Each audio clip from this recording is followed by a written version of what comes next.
You know, when someone you love starts having trouble swallowing, mealtime can really change.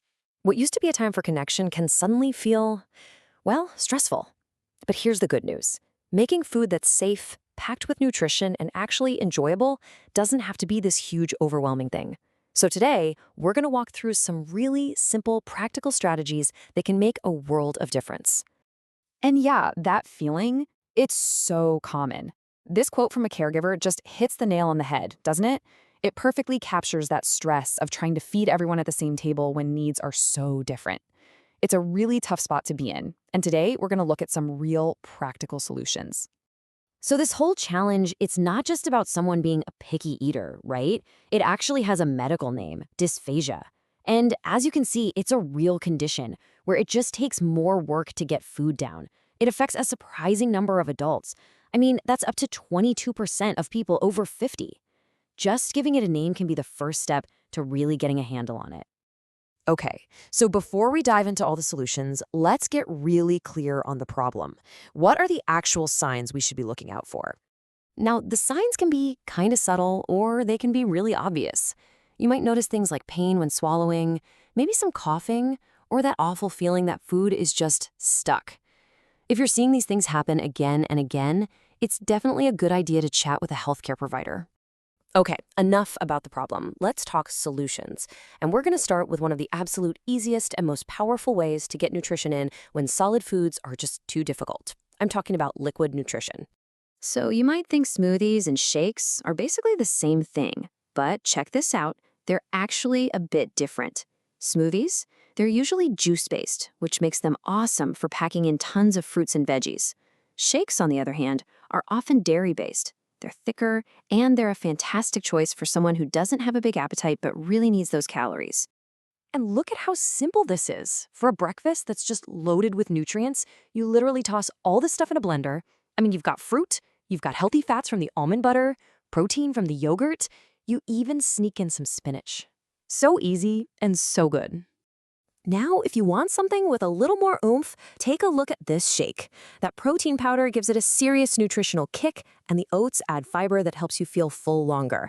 It's seriously like drinking an apple pie, but one that's actually amazing for you. Okay, so liquid nutrition is a fantastic start. But what about full meals? Let's talk about how to build a whole plate. Because the goal here isn't just soft food, it's balanced, delicious food. This guide here, the Eat Well Guide, is such a great tool for picturing what a balanced diet looks like. It breaks down the right proportions of all the different food groups. And here's the big takeaway. A soft food diet doesn't mean you throw this guide out the window. Not at all. It's all about taking these exact same food groups and just changing the texture. All right, let's get into the nitty-gritty. Dairy. The key word here is smooth. Things like yogurt, pudding, and small-curd cottage cheese are perfect. And hey, using cheese as a creamy sauce is a brilliant way to add flavor and calories. And on the other hand, here's what you want to steer clear of. You want to avoid anything hard, chewy, or with mixed textures. And here's a really important point. Something like yogurt with granola is tricky because your body has to deal with a liquid and a solid at the same time. That can actually confuse the swallowing reflex. So, hard cheese or crispy pizza toppings are out. It's the exact same idea with fruit. Things that are naturally soft, like a ripe banana or applesauce, are your best friends. And don't forget, cooking fruit, like baking an apple, is a fantastic way to make it super soft and delicious. And then, here are the ones you'll want to be a bit careful with. Pineapple can be really fibrous. Dried fruit is super chewy, and tiny little seeds can cause problems.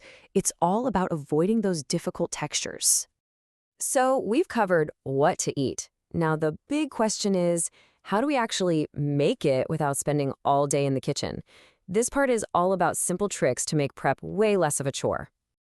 Okay, this right here might be the most important trick in your playbook. Add moisture. Seriously, a little broth, some gravy, even just a simple sauce can completely transform something dry into a meal that's soft and easy to swallow. It's a total game changer. And speaking of simple tricks, this is an absolute lifesaver.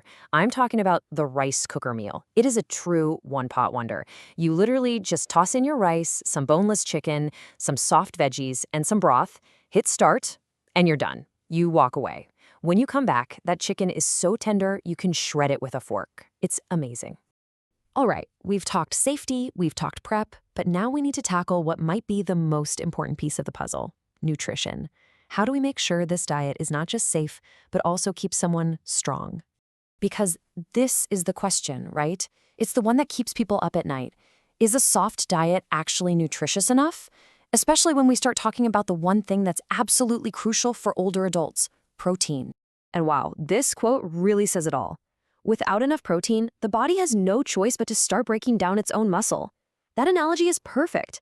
It's like trying to keep a house standing while you're taking away all the bricks and lumber. That's why getting enough protein is just not optional. But here's the really great news.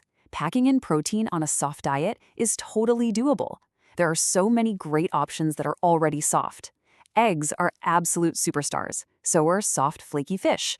And you've got amazing plant-based options too, like mashed beans, tofu, and smooth nut butters.